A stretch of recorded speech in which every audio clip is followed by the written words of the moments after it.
Hello and welcome to Weekly MTG. I'm your host, Blake Rasmussen, but you're not here for me. You're here for two things. You're here for Brothers War previews and Gavin Verhey. Aww. Yeah. I'm here for you, Blake. Oh, I appreciate that. It's a good mutual thing going on. It is. It's really nice. Gavin's here to talk us through some Brothers War previews. As is tradition, the last Weekly MTG before the full CIG, we kind of blow it out.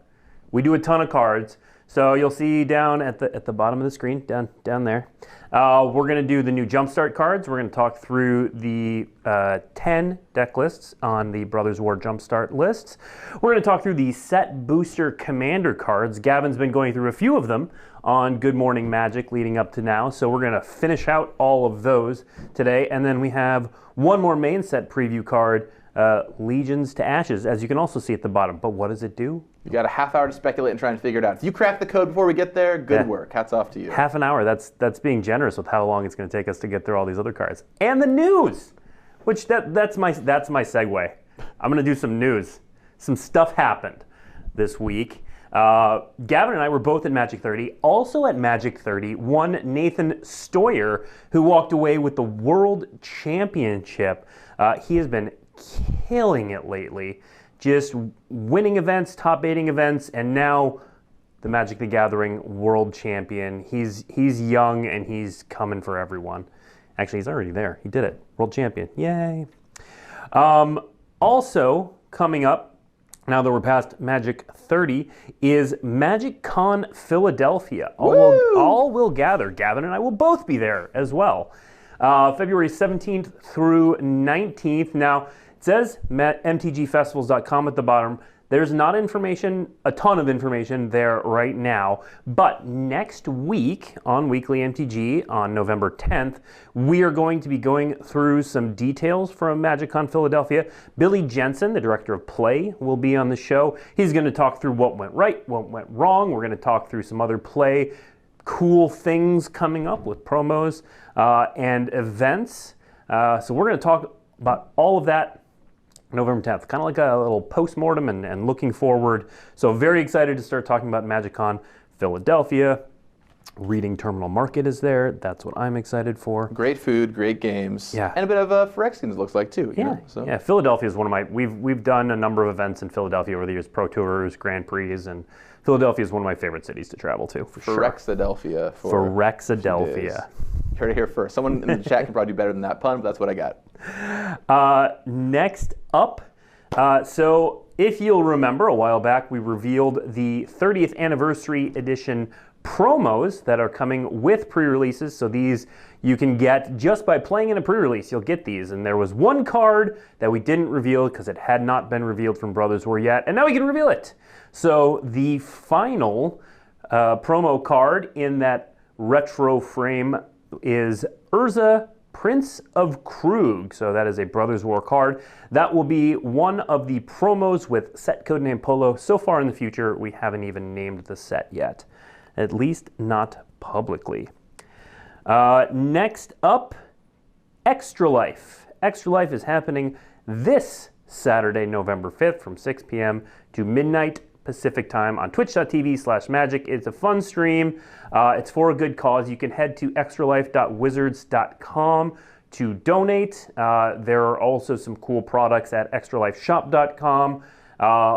And then proceeds are going to support Extra Life. We had Mike Turian on the show a couple weeks ago, talk through all of that. Really good cause. Check it out and help Wizards donate a ton of money to Extra Life. It's one of my favorite times of the year, right? It just feels good to raise a bunch of money through Magic. It's like playing games and raising money. For kids, too. For kids. For kids. It's a great time. It's for the kids. Next up, we have a little bit of an announcement about Weekly MTG itself. Weekly MTG, starting not next week, but the week after, is moving to Tuesdays. November 15th, we're going to start airing at 10 a.m. on Tuesdays Pacific time. They've moved me off this slot to make room for, I think, nothing. It's just me.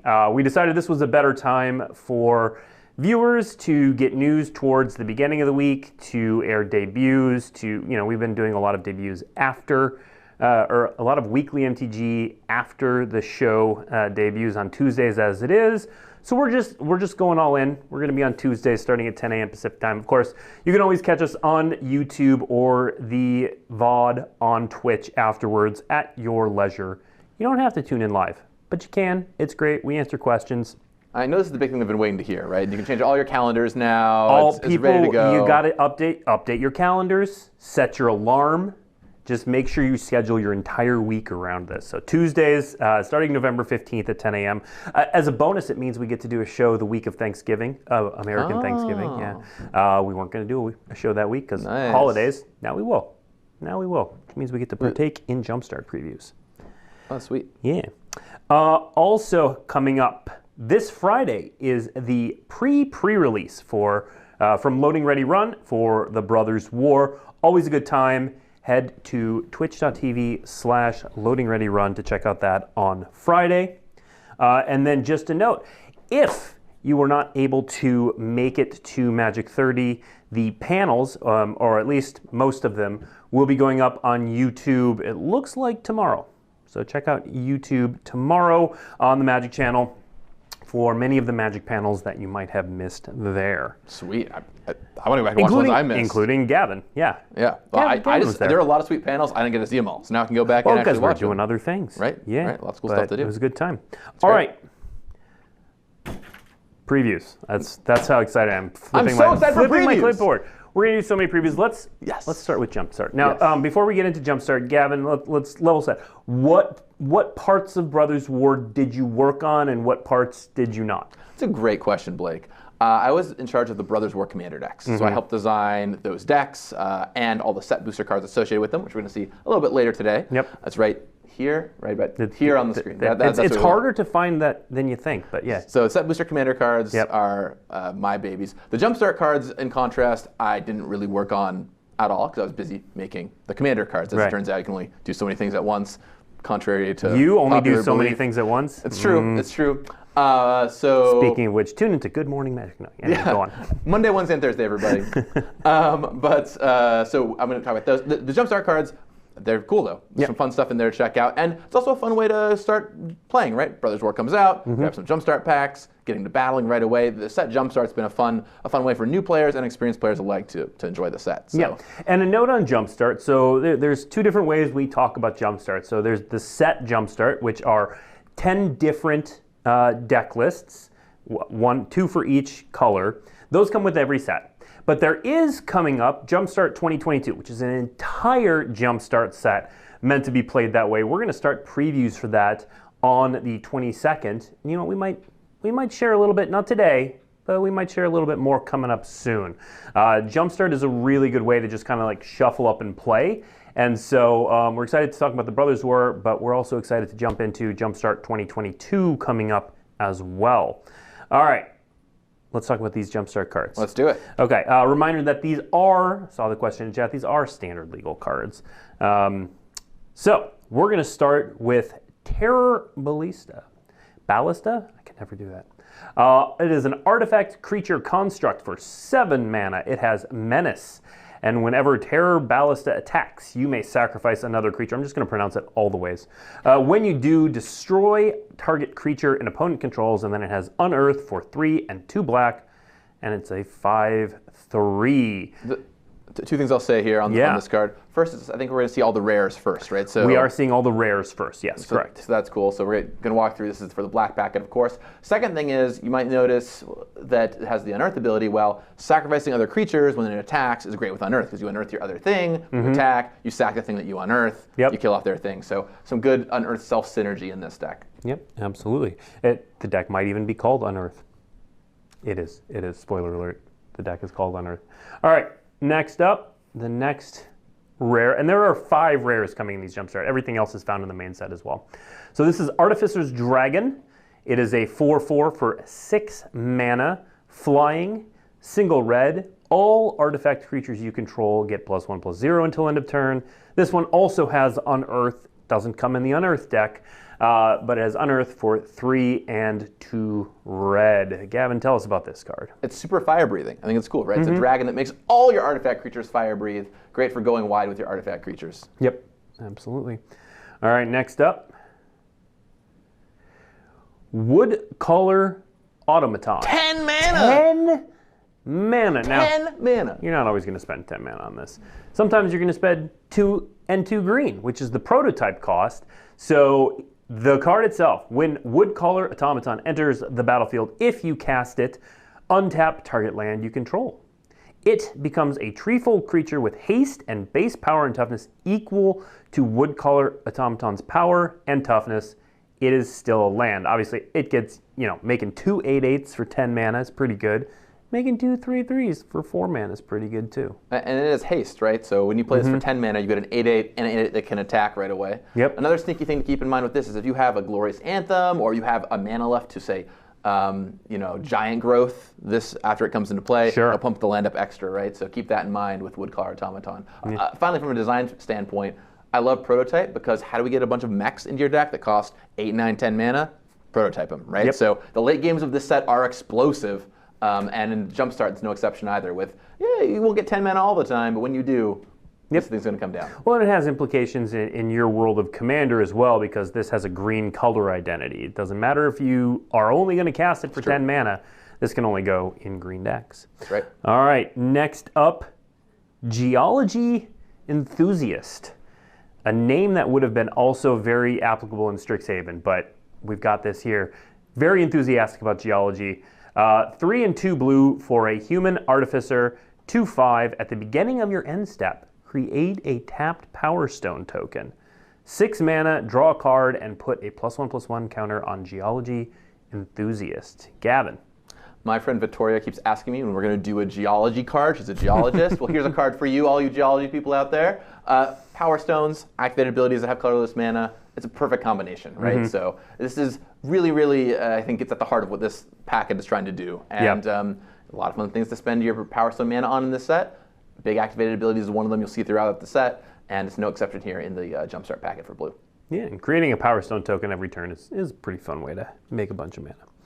All right. Finally, you saw the art at the beginning of the show. It's so adorable. Rescue Retriever. It's a dog soldier. It's 3/3. It has flash. And when Rescue Retriever enters the battlefield, put a +1/+1 counter on each other soldier you control and prevent all damage that would be dealt to other attacking soldiers you control. So, Gavin, now, this isn't a one of. There are a bunch of soldiers in this set.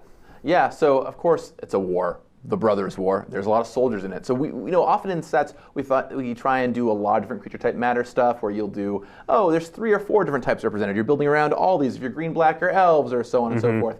But here we really just kept it to one, right? It's just all about soldiers. So it's not like there's a different kind of type matters thing for each different color combination. Blue, white is soldiers. That's the main thing you're going to be focused on, even if you're in those archetypes or if you're in those colors. And there's some cards that care about it. You can also build your constructed level soldiers deck too. And there's many fans of Commander that have soldier decks. I'm looking at you, Shivam. So if you're looking for a cool soldier card, this one's for you. Yeah. Now, Gavin, we are I'm seeing a lot of conversation and chat about like, why wasn't this cheaper? Or this could be more powerful. Could you talk a little bit more about what Jumpstart is meant to do? Yeah, totally. So Jumpstart is meant to be a great introductory experience, a great pick up and play experience. These cards are not meant to be huge in standard or anything like that. Mostly just cool cards to have in your collection, great for that kind of limited-esque gameplay experience. With that said, I think some of those cards are actually pretty strong in a lot of cases. Like that 10 mana prototype card, that packs a real punch when it comes down. So you might be surprised what these will do to your games, but the point of Jumpstart really is to be able to pick up, play, have a good experience self-contained in that biome, right? Yep. So exactly. All right. Now, more on Jumpstart. So they come in packets. That's right. You shuffle 2 packets together and you play. So let's look at the packets. And of course, these are going to contain some cards that we have not revealed yet. So we'll have a bunch of commons that we're going to talk about as well. So let's start with the first deck lists. Unearth. So these are the black deck lists. Now, there are 2 deck lists. They have some slight differences between the 2 of them. A couple things I want to point out that will be true for all of these deck lists. One, you're going to see at the top, random rare. So each deck list has a subset of rares from the main set that it pulls from. So it'll be a rare from the main set that'll pop into that random rare slot. And then also note down at the bottom that each one comes with one of the full art mech lands, the lands that have the giant robots that are all over the place in Brothers War featured on it. So this is Unearthed Decklist 1, and then Unearthed Decklist 2. You'll note that the Jumpstart exclusive rare, Terror Ballista in this case, is going to be common between both of the deck lists, and the differences are going to be in the uncommons and commons. So these are the two deck lists. You'll note some names that we haven't revealed yet, so let's look at a couple of those. And that random rare is a subset of rares, Blake? Right, Is that yes. right? So it's meant to cards that fit into the theme. Yeah. Right. So this is Kill Zone Acrobat. It's a common, it's 2 and a black for a 3/2. And whenever Kill Zone Acrobat attacks, you may sacrifice another creature or artifact. If you do, Kill Zone Acrobat gains flying until end of turn. Gavin, you talked about this earlier. With unearthed creatures, it's kind of that, you get that additional little bit. If you've got, if they've got ground blockers, but you can get through in the air, maybe you unearth a ground attacker just with the intention of sacrificing it to attack here. Yeah, and on this card in particular, it also calls out artifacts, and there's a lot of power stones running around. Yep. A lot of people are like, what are these power stones going to do for me? Well, sometimes you got those big activated abilities, like on the geology creature earlier. Sometimes you just sacrifice them to your effects. Yes. And this guy loves eating power stones to attack you for 3 damage. It doesn't matter if they come into play tap, if you're immediately going to throw them away. All right, next up, Ravenous Gigamole. What a name. I know, it's a mole horror? A mole horror Gigamole, 3 and a black for a 2/3. When Ravenous Gigamole enters the battlefield, mill 3 cards. You may put a creature card from among the cards milled this way into your hand. If you don't, put a +1/+1 counter on Ravenous Gigamole. So how does this interact with Unearth? Well, it can dump cards into your graveyard. Note that you may put a creature card from among them into your hand, so if you need the haste right away, it can go into your graveyard. But from a gameplay standpoint, I just want to call out, we've been doing more of this, like, if you miss, you get a reward, right? Because it feels bad to play this card, miss on creatures, and then be like, wow, I paid 4 mana for a 2/3. Yeah. Well, now you can pay 4 mana for a 3/4. Yeah. It's just still a totally respectable rate, even if you don't get a creature off of it. So it's a nice little self-balancing mechanism there. Yep. Next up, Thraxodemon. 1 and a black for a 2/2 demon. That's a pretty good rate right there. 3, tap, and sacrifice another creature or artifact. Draw a card, and I love that the flavor text tells you exactly what you want to be doing with this. Urza and Mishra weren't the only denizens of Tertiary to covet the Power Stone's energy. So Gavin, what do you do with this? I recommend sacrificing Urza and Mishra, of course. No, sacrifice the Power Stones. I'll call out, and I actually didn't look this up before the show, so I'm doing this live, but I believe, if I remember a year and a half ago slideshow correctly, this is a deep cut reference to a flavor text piece in Antiquities. So maybe someone in the chat can search for Thraxodemon in flavor text somewhere. Oh, man. But I believe that is true. Okay, we'll find out. We'll see what chat comes up with. So, but anyway, I love deep cuts in this set, throwing back to Antiquities. So that's something fun about the Thraxodemon. But yes, you want to sacrifice those Power Stones. Turn those extra Power Stones into cards. What's not to love? Absolutely.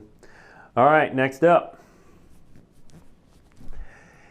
Gixian Skullflayer, also the name of my heavy metal band. 2/3 for 2 and a black, Phyrexian Human Assassin. At the beginning of your upkeep, if there are 3 or more creature cards in your graveyard, put a +1/+1 counter on Gixian Skullflayer. And this is, again, more synergy with putting things in your graveyard. If you want to put unearthed creatures in your graveyard, having them there will make this one a little bigger. Yeah, just don't take too many of them out. Otherwise, it'll stop working. It's a balancing act. All right, next. Dredging Claw. So this is an equipment. It gives a creature +1/+0 and has menace whenever a creature enters the battlefield from your graveyard. Hey, that's what Dredge does. You may attach Dredging Claw to it, and then it has equip 1 and a black. It's definitely so you unearth your stuff back, this snaps onto it, which is really nice. Just lets them get in with +1/+1 menace. Often the board gets gummed up on the ground, you have trouble getting through. Well, hey, this helps your unearthed creature make them have to block with 2 things. Surprisingly strong. Free equips are always nice, especially when it's already on the battlefield. All right, next up, Scrapwork Rager. This is a not that deep cut to Phyrexian Rager, also a 2/2. This one costs 4 mana instead of 3, but that's okay because it's got that sweet, sweet unearthed synergy. Yeah, I mean, this card's great. I don't know what to say. You draw a card. It's like a build your own Mull Drifter, you know? You draw a card when it comes in, you unearth, you draw a card again. You're really building. It's you know that scale from like pure Mull Drifter to like chaotic, not really a Mull Drifter. This is moving down the scale a little bit. Nobody can see my hands but you get the idea. You draw some cards. I'm all about this card.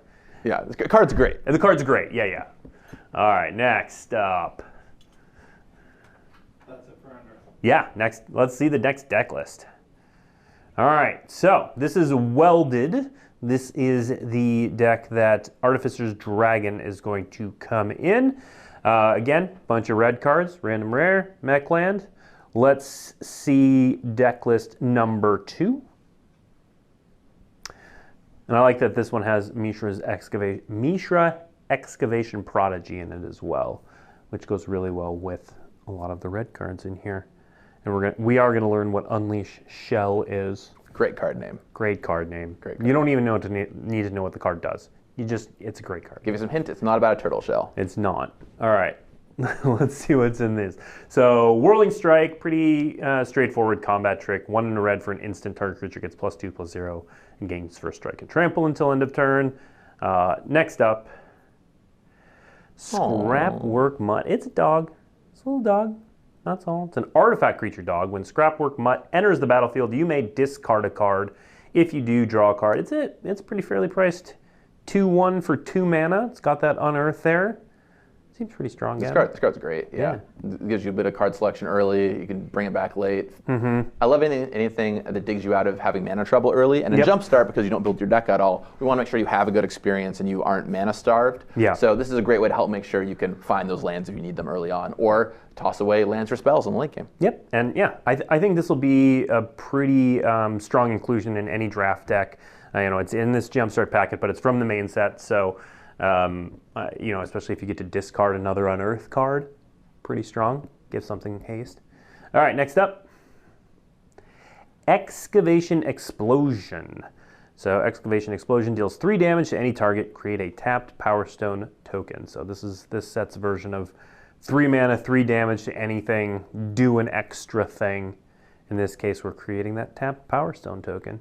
I always like it when a removal spell tells you to play it at a time you might not normally, right? Mm-hmm. So often with your 3 mana removal spell, you're not going to play it on the 3rd turn, but sometimes you'll have like a 5-drop artifact in your hand, and you're like, well, if I kill their 2-drop right now, I can untap and cast my 5 mana artifact creature next turn. So. I can absolutely see myself on turn 3 just dealing 3 damage to someone's face just to get the Power Stone token. So yeah, that I can cast my 5 mana artifact on turn 4.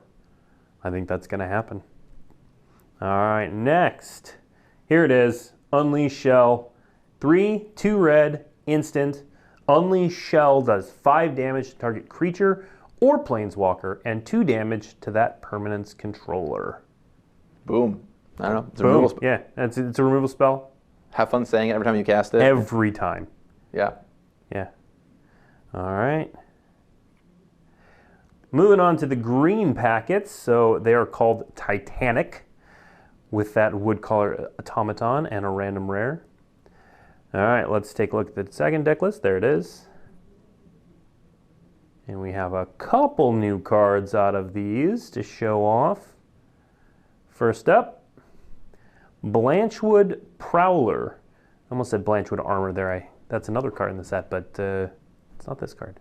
Close call. I'm old. When I hear Blanchwood, I say Blanchwood Armor. But turns Blanchwood out there are Prowler. more things in Blanchwood than there just armor. There are more things in Blanchwood. Yeah. 1 in a green for a 1/1 elemental. When Blanchwood Prowler enters the battlefield, mill 3 cards. You may put a land card from among the cards milled this way into your hand. If you don't, put a +1/+1 counter on Blanchwood Prowler. Hey, this looks kind of familiar, Gavin. Yeah, you'll see a number of these in the set as ways to just help you mill some cards into your graveyard. A lot of graveyard synergies running around with Unearth. And just like I said before, it's nice that if you miss, you still get a thing back, right? I played a lot of Satyr Wayfinder in my day. Mm-hmm. It always feels horrible when you just miss on getting a land. Yep. And here, if you miss on getting a land, you still get a 1/1. And sometimes you might look at your hand full of lands and be like, I just want the 2/2 anyway. Yeah. So, makes sense. Next up, Perimeter Patrol. We've come a long way since Trained Armadon, haven't we? 2 in a green for a 3/3 human soldier. Whenever an artifact enters the battlefield under your control, Perimeter Patrol gets +1/+0 until end of turn. I mean, 3 mana, 3/3, I'm basically always going to play anyway. Yeah. In limited, but the keep in mind, Power Stones will trigger this too, and you can get some pretty good Power Stone creation rates. So, Yep. you know, Unearth triggers this. A lot of ways to get that extra power on this creature. Yep, it'll often be attacking as a 4/3 or 5/3. All right, next up, Rust Goliath. So another prototype card. This is a 10 mana 10/10 At common. at common. Pauper players take note. Common 10 mana 10/10. Go for it, Pauper players. It's time. It's Whatever time. you got to do, 10 mana. Challenge accepted. Reach and Trample. You can also cast it for its prototype cost for 3 and 2 green for a 3/5. Also with Reach and Trample. It's kind of the giant spider of this set. the giantest spider. The giantest spider. Yeah. All right, next up, Shoot Down. Speaking of giant spider. Giant spider, yeah. 3 green, exile target artifact, enchantment, or creature with flying. So this continues green's tradition of getting artifact, enchantment, and flying creature destruction in one nice little package. This one is a sorcery for 3 and a green. Yeah, note the key here that differentiates it from other cards like this is that exile, Yes. right? Because exiling is particularly relevant in this set because of Unearth. So if they have an Unearthed creature, exiling it is a big deal. Big deal. Don't sleep on exile stuff here. Yep, absolutely. All right, next. Power Stone. So these are the blue packets. Geology Enthusiast and Friends. Well, let's look at packet number 2. Urza, of course. Power Stone Prodigy in this one. I bet this one has Power Stones in it. All right, this is Koilos Rock. 4 and a blue for a 3/3 flash flying. When Koilos Rock enters the battlefield, create a tapped Power Stone token. So this is one of the many ways this deck list is going to have to create tapped Power Stone tokens. Yeah, Koilos does rock. Like you drop this guy on turn 5, you make a Power Stone token, and you're one step closer to ramping in those huge mechs, right? Yep. Like it really does happen in this limited format. You might see that 8, 9, 10 mana card and be like, oh, that's never going to happen. But it does because of the Power Stones. You have so many lying around. And there have definitely been formats, and I haven't played this one, so I don't know, but there have definitely been formats where a 3/3 flash flyer for 5 mana has been super playable. So I mean, you got to pay attention to this at all times, right? Your blue opponent passes with 5 mana up. Can you attack? That's a question you're going to have to figure out for yourself. Yep. Next up. All right. Weak Stone's Subjugation. A single blue mana for an enchantment aura. Enchant artifact or creature when Weak Stone's Subjugation enters the battlefield. You may pay 3. If you do, tap Enchanted Permanent. Enchanted Permanent doesn't untap during its controller's untap step. So this is that play on the sort of freezing mechanic, and you've got that little bonus. You know, a lot of times this effect has vacillated between is it 4 mana? Does it come in and immediately tap it? Is it 2? Is there a condition? But this one, it kind of has kicker, sort of. This is like kind of the best of both worlds in a lot of senses, right? Because if you need to pay 4 mana to claustrophobia something, you can go ahead. But 1 mana to kill a tapped creature essentially is really efficient. You can do this and something else in the same turn. So this is a great take on this effect. And it can enchant artifacts too that aren't creatures. So a lot of times these only hit creatures, but there are enough artifacts that tap to do things in this set that this is super relevant. Next up, Combat Courier. Here's your Muldrifter, Blake. There was a card I used to play back in the day called, I think it was Alchemist's Apprentice. 1 and a blue, 1/1, sacrifice a draw card. Yeah. That was it. I played that. It was kind of like the blue Sakura Tribe Elder. This reminds me a little of that. So it's a 1 mana, 1/1 artifact creature construct that you can pay 2 to sacrifice it and draw a card, and then Unearth is blue, and you can draw a card. So let's see, what's the total mana here? 3, 4, 5, 6. It's close to a Muldrifter. You make the payments at different times. I'm putting this on the Muldrifter scale. All right. Absolutely. All right. It's got a Muldrifter claw. I think my last draft deck I did of Brothers War, I had like 4 of these in my deck or something like that. And I don't know how strong it was for me. Yeah. But it was just like every turn I was like, play this on turn 1, attack you twice, block your thing, draw a card. I just felt great every time. Feels good every time. Yeah. So. All right. Next up. All right. Last deck lists, the Infantry deck list. So this is headlined by Rescue, Retriever, bunch of soldiers. It's got Lay Down Arms, which is pretty hot for the white removal slot, especially in a mono white deck. Yeah, and once again, that soldier theme showing up here. A little bit of soldier type matters. Yep. Next up, we have. There we go. Aeronaut Cavalry. 3/4 flyer, human soldier, of course.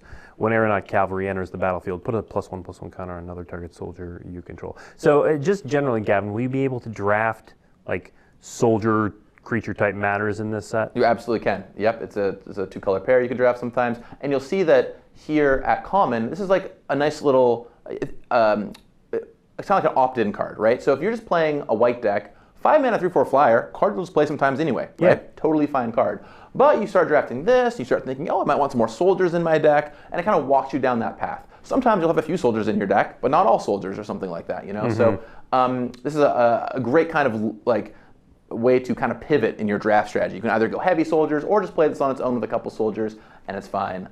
So it's a great white card, great white common. All right. Next up, Airlift Chaplain, human cleric, 1/1 for 2 and a white. It has flying, and hey, this text looks familiar. When it enters the battlefield, mill 3 cards. You may put a plains card or a creature card with mana value 3 or less from among the cards milled this way into your hand. If you don't, put a +1/+1 counter on Airlift Chaplain. Yeah, notably, this is definitely one you might consider not taking the counter on, or not taking the card on sometimes, right? You play it on turn 3, you might want that 2/2 flyer more than the random planes you're going to draw. Yep. So this one, I think, more than some of the other ones we've seen, definitely has a big decision point here. But yeah, this is the white take on this effect. Yep, absolutely.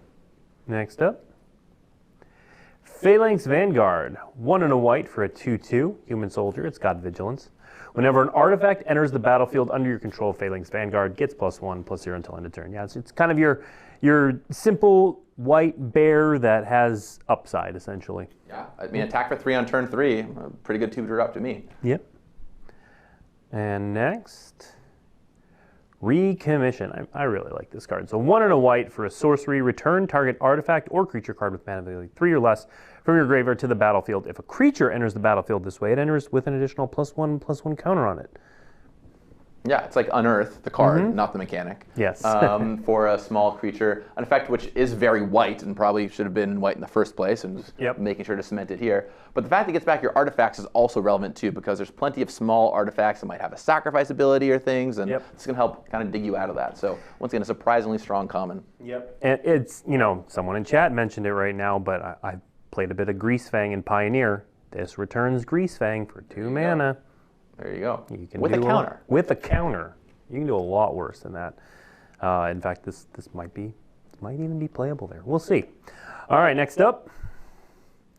Warlord's Elite, 2 and a white for a human soldier, 4/4.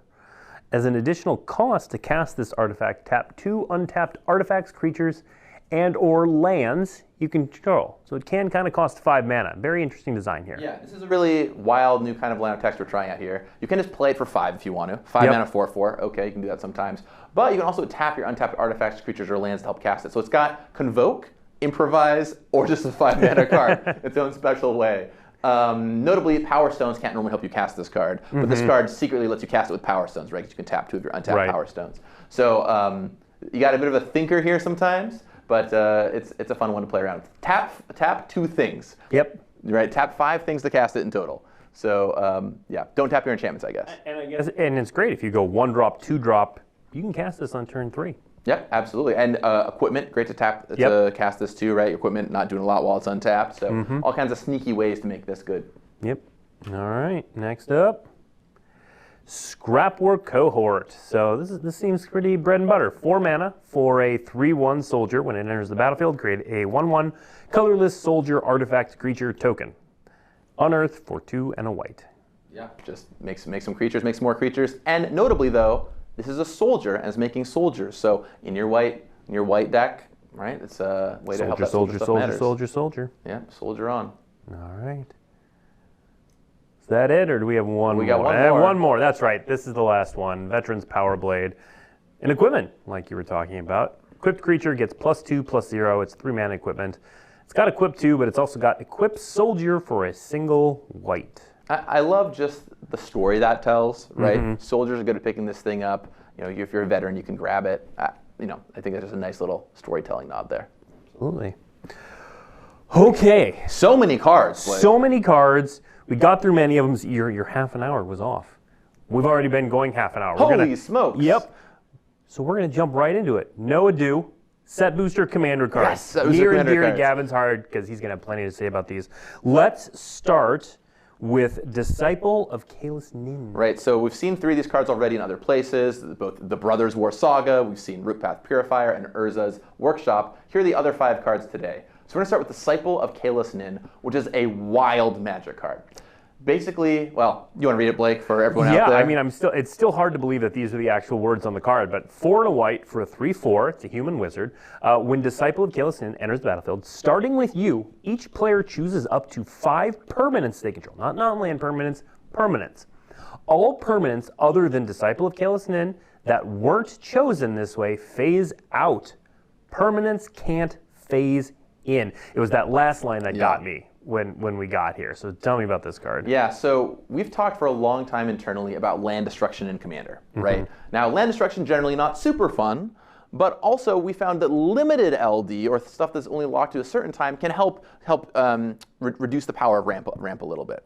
This was kind of a card we wanted to make at that attempt. So if your opponent's ramping out of control, you can slam this and temporarily they're dropped down to 5 total permanents, which they can maybe keep their lands, maybe they'll keep a creature in some lands, etc. Now, at some point, this is going to leave the battlefield, and they'll get all their stuff back. Everything will phase back in as normal on their next turn. But it's a really, really interesting new take we've never really seen before. A couple other fun things I'll point out. One, this card is absolutely brutal to cast after your opponent has cast a Teferi's Protection. So if your opponent casts Teferi's Protection, all their stuff phases out, you slam this, and they're like, uh-oh, that's bad news. Teferi, where are you now? The second, though, and I would be surprised if the chat said anything about this, although, you know, I should give the chat some credit. Kalis Nin is a deep, deep, deep cut magic reference from one of the Harper Prism novels. And it is a deity of time on Tertiaire. Oh, wow. So this is the first time I think it's ever been referenced in the actual card game Magic the Gathering. So of course, a time, someone who's a disciple of a time mage, phasing, it just made sense here. You know, Brothers War Story has this interesting thing going on where it's like a tiny bit in the present with the Teferi storyline and a lot in the past. And we're like, well, where should we set this at? We decided to put it all the way back in the past. And we're like, what do we do then? Well, how about the deity of time? So yeah, absolutely wacky magic card, a really cool new tool for white, and I'm very curious to see what folks do with this. Yep, absolutely. All right, let's look at our next one. How do you feel about Treasure, Blake? You know, I can see both sides. There's a lot of debate about Treasure and Commander right now. I like making a lot of extra artifact tokens, but I know and understand when other people don't. This might be the card for that side. Yeah, if you want us into the treasure side of things, or maybe you want to have some treasures and you want your opponents to have a bunch of treasures. Well, let's talk about the Sardian Avenger here. Yeah, so it's a 1 and a red mana Goblin Warrior, 1/1, and it has First Strike. It has Trample. When it attacks, it gets +X +0 until end of turn, where X is the number of artifacts. Treasure, one might have, your opponent's control, so it can get very big very fast. And whenever an artifact an opponent controls is put into a graveyard from the battlefield, Sardian Avenger deals 1 damage to that player. So even if they have a bunch of treasure and you attack them, sacking those artifacts is not going to do anything because you're still taking the damage. Right, you might want to sack them so you can block this creature or something, but it's pretty huge. Yeah, so this actually came from some discussions with the rules committee. One day a long time ago, I was talking with Sheldon, and he's like, he doesn't want way more ways to destroy artifacts necessarily, although he doesn't mind it. But he's like, what if there's ways to make your opponent who's ramping a lot early on feel like, okay, well, you have a tool that's really strong against them. Yeah. And I was like, oh, that's a cool effect. What if I could build a card around that? So I came back and I made this creature that gets bigger for the number of artifacts your opponents has. So of course it's great to get against treasure, but also if they're playing a lot of signets or things like that, it just is a strong beater that can attack turn after turn. It's not going to blow the doors off. We're not like, oh no, this is the answer to all all artifacts ever or anything like that. Yep. But it's a good efficient beater for 2 mana, which is really nice. And if your opponent is sacrificing stuff like treasure, it deals some damage to them. Also stops a lot of infinite combos, right? They're going to loop through some artifact combo a billion times. Well, ping them for a bunch of that damage. And finally, you can also just blow up their artifacts, right? You play this, you play by force, blow up some of their artifacts. They'll take some damage in the process, which is a lot of fun. There's also a really deep cut here. This is maybe one of my deepest cuts. It's a pretty deep cut. I would be surprised if chat got this, but back in Antiquities, there was a card, Gaia's Avenger, This is the Sardian Avenger. It looked the same pose, and everything that Goblin's really trying his best here. Guy's Avenger had power and toughness with equal to the number of artifacts your opponent has. This guy gets a little bigger for all the artifacts your opponent has. So yeah. Just a fun little deep cut there for you. I love those little touches because it just shows the care that goes into this set, especially in the art direction. One of the things I did was actually look back at all of Antiquities. And I just looked through the set so many times to try and find fun things to reference. And I was glad we got to get that one in there. You know? Guy's Avenger. Yeah, classic Guy's Avenger. Speaking of green cards. Speaking of Gaia, this is Titania, Boom. Nature's Force. For 2 green legendary creature, Elemental, you may play forests from your graveyard. Whenever a forest enters the battlefield under your control, note it doesn't say basic forest, create a 5/3 green elemental creature token. Whenever an elemental you control dies, you may mill 3 cards. So one of the things going on with the Brothers War Commander set is the 2 decks, Urza and Mishra, awesome, made a lot of sense to do. Not a lot of green. Brothers not known for their love of green. Not so much. So in the 8 cards you'll find in set boosters and collector boosters, I wanted to make sure to give green some fun tools. So you've got, of course, a Root Path Purifier, which we saw the other day. But I wanted a cool green legend, and Titania made a lot of sense. You know, there is one in the main set. It's the meld one that you can play around with. But if you just want one that will go in your command zone as a big, beefy creature, here's another Titania for you. I also felt like it'd be fun. I was like, what can we do different this time around? And I thought, what about elemental matters, right? Titania has a whole legion of elementals. Well, this lets you play this in a deck full of elementals, and then as those elementals die, you self-mill some cards. So there's a lot of fun ways you can take this deck, whether self-milling yourself for a bunch or just doing a lot of forest matter stuff. And as you mentioned, it works with all those non-basic forests too. Yep, absolutely. All right, now Titania has a staff. It's true. And that staff has a card. Staff of Titania is a 2-mana artifact equipment. Equipped creature gets +X/+X, where X is the number of forests you control. Whenever equipped creature attacks, create a 1/1 green forest dryad land creature token, and equip 3 mana. Yeah. This is kind of wild. This is a wacky card. So a few fun things going on here. First of all, Dryad Arbor is, of course, the reference here. And there's a card in the main set that also generates these tokens, so they're kind of fun and shared, which is delightful. Right, in a green deck, this is going to be great. It's going to be like Blanchwood Armor, a card you mentioned earlier, where it pumps your creature up to the number 4 you control. When you attack, you make a 1/1. But one thing I'll call out about this card that is very interesting for a commander is you'll notice there are no green mana symbols on this card. If you want to play this card not in a green deck, you can. Now, the first ability is going to be a lot weaker, but you will still ramp yourself every time you attack. So yeah, there's a lot of play to this card. But yes, in a green deck, of course, huge pump to your creature, plus making an extra land whenever it attacks is really nice. Now, those lands do go away when you get, someone is mean enough to sweep your board or something like that. But on the flip side, they can also hold the staff. You attack with your creature, it creates a little dryad, the creature dies, well, no problem. The dryad picks up the staff the next turn. So, good times. All right, and then the last card we have is a wild one. Archimandrite? Archimandrite, I think. Archimandrite, all right, cool. 2 blue, red, and white, so 2 and a Jeskai. Legendary creature, Human Advisor. It's a 0/5.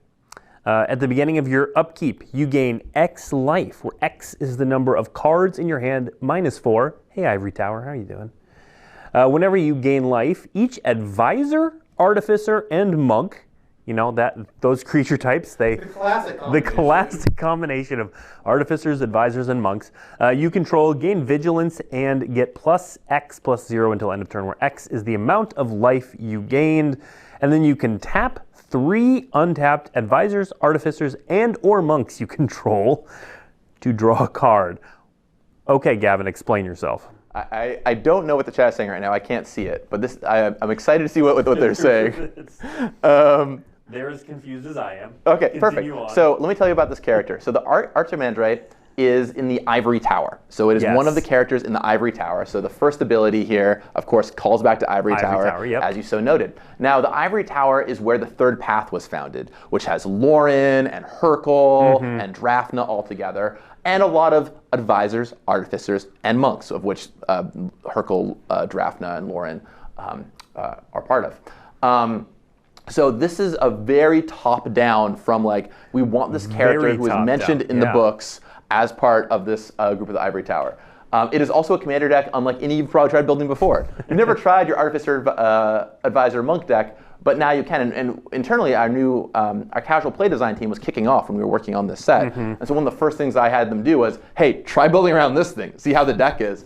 And they had a blast playing with this, right? Because if you want to play Artificers, Advisors, and Monks, and you want to gain life. What is an Artificer? What is an Advisor? Those are just not, like, an Advisor is not a type that I'm used to looking up. Yeah, well now you can go try and build it. And any one of these three don't really quite have enough type support on their own, but together you can build a funny deck. And I think interesting things are like, of course you can use the Ivory Tower ability on the top to gain life and let that trigger the second ability. Yeah. But also you can just build this deck to like attack, no blocks, cast, I don't know, Angel's Mercy or whatever, gain 7 life, and all your creatures get +7/+0 until end of turn. So a very wacky build around here. And people had a lot of fun with it. I like some cards that are very straightforward. Like you read them and you're like, I get it, this card's sweet. Yep. I like some legends that you read and you're like, I don't even know what to do with this. And this is definitely in the latter half, and I'm super excited to see what deck folks end up building with this card. Yeah. No, we'll definitely be looking for deck lists on that one after a bit. Yeah, for sure. All right. So those are the set booster commander cards. Now, reminder that those are found, the main version of them with the normal frame are found exclusively in set boosters. And then the extended art version is found exclusively in the collector boosters. So that's where you will find those. Now we have one more preview card left that is found in all the boosters because it is main set rare. Is it time for Legion of Ashes? It's time for Legions of Ashes. All right. So Legions of Ashes, let's throw this up here. It's a pretty powerful removal spell. 1 white and a black for a sorcery. Exile. Important. Target non-land permanent an opponent controls and all tokens that player controls with the same name as that permanent. So we got a little bit of Vindicate here with some Exile on the side, plus it hits a little bit of Maelstrom Pulse as well.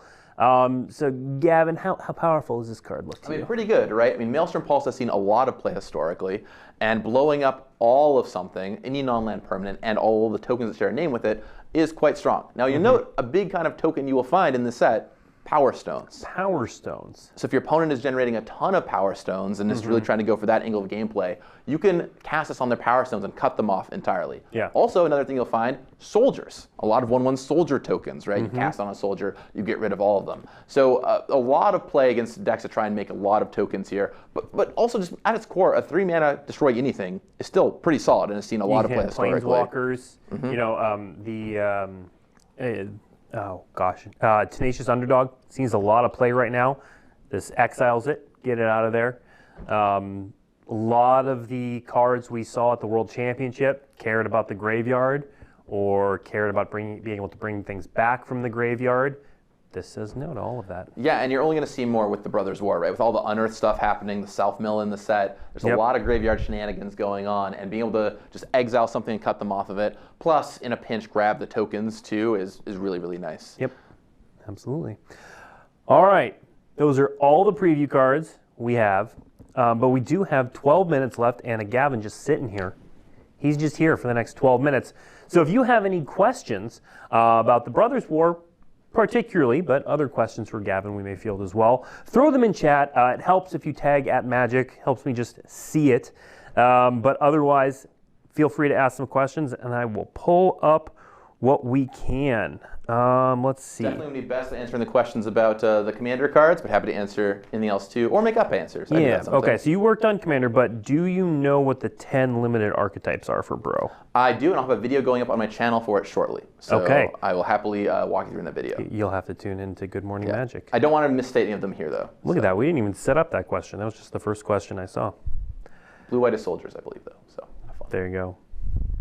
All right, Gavin, are there any Antiquities or Brothers' War characters you wish would have made it into the set? So we had the deep cut there at the end, but what other characters do you wish would have made it into the set? There's so many cool characters in those stories, and we have even some ones that are only barely mentioned, like Sandwell showing up in the Commander decks. I don't have one off the top of my head.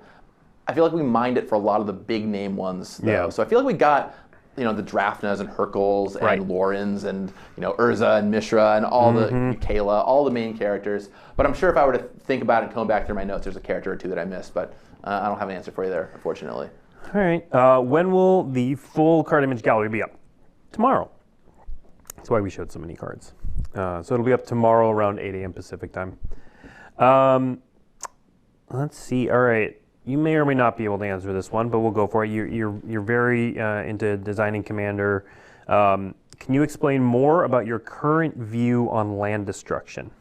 Yeah, well, in general, we aren't big fans of land destruction. It's in Magic, period, right? We don't do a lot of strong land destruction in Standard. We don't do a lot of strong land destruction for Commander-focused things.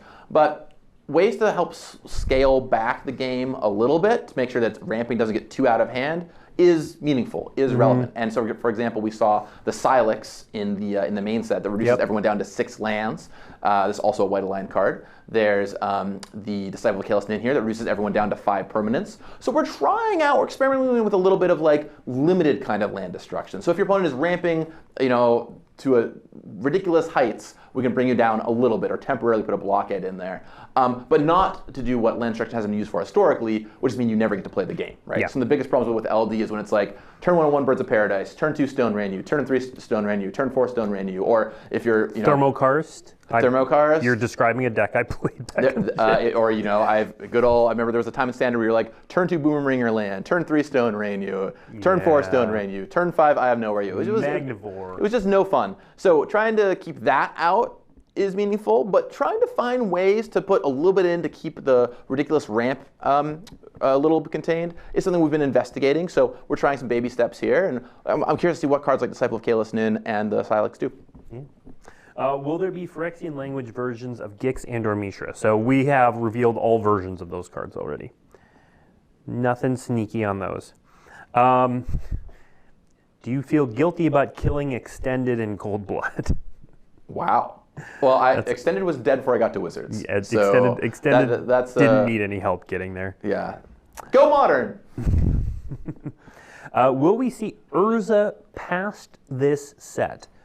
Never say never. But, I mean, Urza got 4 different versions in this set alone, so we'll probably cool it on Urza for a little bit. What I'll say is Urza is one of the most well-known names in Magic. Yep. In the next 10 years, I'd be shocked if there were 0 cards that had Urza on it somewhere, right? But will we see him in the near-term future past this set? Well, we don't go to the past every day. So. Yep.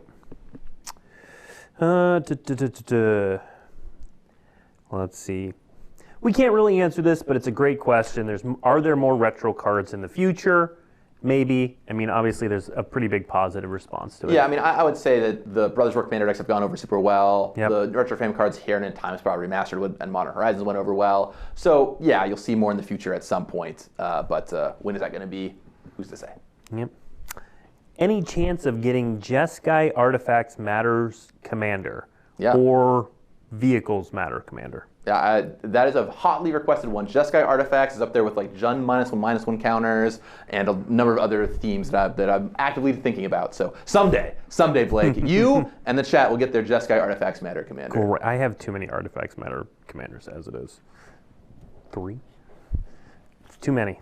Have you tried Jeskai Monks Artificers Advisors? Because now we're talking. I haven't. I'm tempted, but why do Power Stones all come into play tapped? Was it ever considered to just adding ETB tap to the rules of the Power Stone type? Yeah, so I wasn't in all the discussions around Power Stones, but especially seeing how some of the strength of Treasure is immediate mana refunds, having them come into play tapped just helped make sure that it wasn't about getting Power Stones and spending them immediately to cast something or chaining your Power Stones into each other.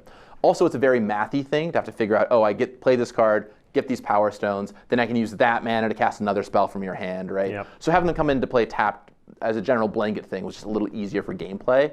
But by not baking it into the rules for Power Stones, it does let us in the future, if we come back to the mechanic, create untapped ones. So it gives us a bit more flexibility going forward. Okay. I noticed that a lot of the cards in the recent sets have been Phyrexians, but none of the Commander cards or main set cards encourage playing like Phyrexian creature type matters. Will we be seeing any of that introduced soon? Well, we got a couple sets next year. We do. We're not done with the Phyrexians yet. So as much as the heroes would like to be done with the Phyrexians, we're certainly not done with them. We're so not, yeah. Stay tuned. I've gotten this question a few times. Any plans about printing the original Magic the Gathering novels? I know the people in the building who I would ask about that. I don't know the answer to it, though. I don't think you would either. I'll start writing on pages when I get back to my desk and see how fast I can get those out for you. I did have a really good question during Magic 30 where someone asked, like, it'd be really cool if we could take all the old duel lists and digitize them. And I'm just in there like, I have all of them upstairs. Ooh. So I'm thinking and working on that. Now that's a Good Morning Magic episode. Let me know when you want to run through all the old duelists. Those are fun. Those are so really fun. Especially reading like card analysis from 1997. That's my favorite. I actually, during the pandemic when we couldn't be in the office, I didn't take the whole thing, the whole set home. I just took a couple select issues and I took like the Alliances issue with me to just go through. That's when I started my favorite set. When I was a kid, before I went to bed, I'm just not an exaggeration. Before I went to bed every night, I would read through a magazine and memorize all the Magic cards that were in there, and I'd go to sleep. Right, just try and memorize as many Magic cards as I could. All right, Gavin. With all the help White has gotten in Commander lately, do you think it's good enough yet? I think that we're still trying things out and learning. And we're going to see what works and what doesn't work. Like, this is a great example. Disciple of Kalis Nin, a brand new effect White hasn't gotten before. But it's hard to know right now, before you all start playing with it, how impactful it's going to be. So we're trying a bunch of stuff out. I do think White has had a meteoric rise over the past year. A lot of awesome new commanders have done great things for it. I see Benny Brax all over the place, from New Capenna, for example. Lots of ways to generate cards in your hand. I certainly don't think we're done with White, but it's really awesome when you see a big project come to fruition, right? Mm-hmm. And so we've had it be a big project in game design for a little while to help out White and Commander, and it really is making an impact. And I guess you'll have to wait and see what else we have in store for the future, but we definitely are cognizant that it's making an impact, and we still have some cool stuff coming up, but we don't feel like we have to go as whole hog on it necessarily. But yeah, there's some pretty cool stuff in the next year, so stay tuned. Cool. Now that almost all of the important characters have cards, when do we get Dyfed?